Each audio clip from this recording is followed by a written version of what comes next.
Assalamualaikum warahmatullahi wabarakatuh.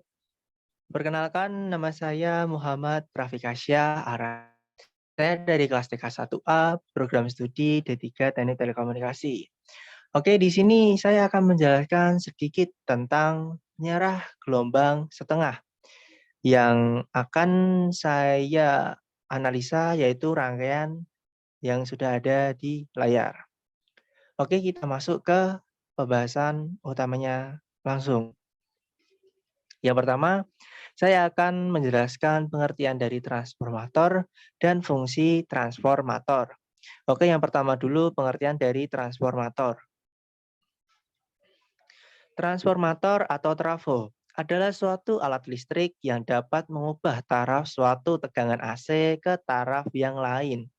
Transformator atau trafo ini bekerja mengikuti prinsip induksi elektromagnet dan hanya dapat bekerja pada tegangan yang berarus bolak-balik atau AC.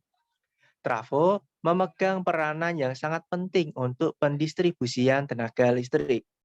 Oke, selanjutnya fungsi transformator. Fungsi dari trafo secara umum adalah untuk menaikkan atau menurunkan tegangan listrik AC atau tegangan bolak-balik. Oke, di sini juga disajikan di atas pojok kanan bentuk dari transformator dan simbol dari trafo itu sendiri.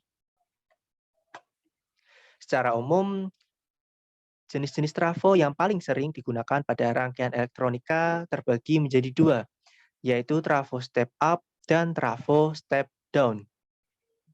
Oke, kita sudah mengetahui ya kalau jenis trafo yang sering digunakan itu ada dua, trafo step up dan trafo step down. Dan maka dari itu kita juga harus tahu bedanya trafo step up dan trafo step down itu. Mari kita simak penjelasannya. Berikut adalah perbedaan dari trafo step up dan trafo step down dari segi pengertian tegangan arus, kumparan, besar tegangan output, dan segi kegunaannya. Kita awali dari pengertian.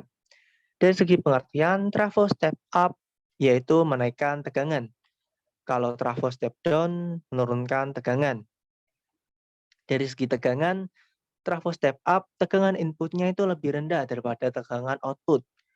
Trafo step down tegangan inputnya itu lebih tinggi daripada tegangan output. Dari segi arus, trafo step up arus primer lebih besar daripada sekunder. Kalau trafo step down arus primernya itu lebih kecil daripada sekunder. Selanjutnya segi kumparan. Di trafo step up, jumlah lilitan kumparan primer lebih sedikit daripada kumparan sekunder. Di trafo down, jumlah lilitan kumparan primer lebih banyak daripada kumparan sekunder. Selanjutnya segi besar tegangan outputnya. Di trafo step up 220 volt atau di atasnya. Di trafo step down di kisaran 5 volt sampai 110 volt. Oke, selanjutnya yang terakhir yaitu di segi kegunaannya. Trafo step up yaitu digunakan di inverter, transmisi energi listrik, mesin X-ray.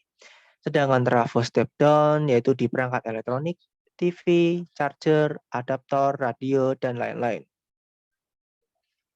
Nah, tadi kan kita sudah menjelaskan ya perbedaan dari trafo step up dan trafo step down. Nah, coba kalau misal rangkaian yang ada di atas menggunakan jenis trafo apa? Nah, benar sekali trafo yang digunakan itu trafo step down. Selanjutnya dioda penyiarah. Dioda penyiarah adalah jenis dioda yang terbuat dari bahan silikon yang berfungsi sebagai penyiarah tegangan ke arus dari arus bolak-balik AC ke arus arah DC atau mengubah arus AC menjadi DC. Dioda penyiarah hanya dapat mengalirkan arus listrik ke satu arah dan menghambat arus dari arah sebaliknya. Oke, ini ada cuplikan sedikit mengenai bukti kalau rangkaian yang kita bahas tadi itu termasuk ke penyiarah gelombang setengah. Mari kita lihat cuplikannya. Nah, terlihat kalau rangkaian ini sama dengan rangkaian yang kita lihat tadi ya. memiliki kapasitor 100 mikrofarad, 1000 ohm osiloskopnya.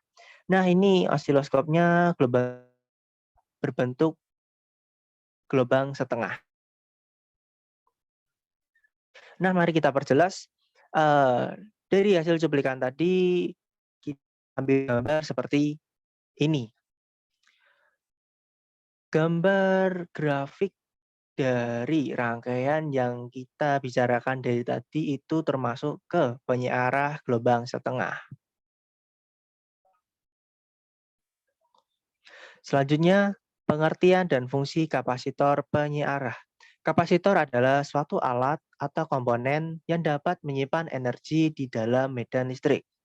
Fungsi kapasitor itu pada penyiarah yaitu sebagai filter yang berfungsi untuk mengurangi nilai faktor riak atau ripple faktor sehingga arus yang dihasilkan mendekati garis lurus. Oke, ini juga ada cuplikan sedikit mengenai perbedaan hasil osiloskop rangkaian menggunakan kapasitor dan tanpa kapasitor. Nah, berhubung tadi di slide sebelumnya sudah dijelaskan mengenai rangkaian menggunakan kapasitor, maka cuplikan ini menampilkan rangkaian tanpa kapasitor. Mari kita lihat cuplikannya. Nah, dapat kita saksikan kalau rangkaian ini tanpa kapasitor ya, hanya cuma resistor yaitu 1000 ohm. Nah, ini merupakan grafik atau gelombang osiloskop dari rangkaian ini. Oke, mari kita perjelas lagi. Yang di sebelah kiri yaitu hasil osiloskop rangkaian tanpa kapasitor, sedangkan sebelah kanan hasil osiloskop rangkaian dengan kapasitor. Dapat kita saksikan bersama, dapat diberi catatan di bagian hasil osiloskop rangkaian dengan kapasitor. Semakin besar kapasitansi dari kapasitor tersebut, maka arus dari DC itu akan semakin mengecil dan akan mendekati garis lurus. Seperti tadi, fungsi kapasitor penyiarah. Nah, ini kapasitor ini seperti itu. Nanti kalau kapasitasnya itu besar, kan ini 100 mikrofarad ya. 100 mikrofarad aja segini. Nanti kalau sudah ditambahi, nanti bakal seperti garis lurus. Oke, terima kasih. Mungkin itu saja yang dapat saya sampaikan. Kurang lebihnya mohon maaf. Wassalamualaikum warahmatullahi wabarakatuh.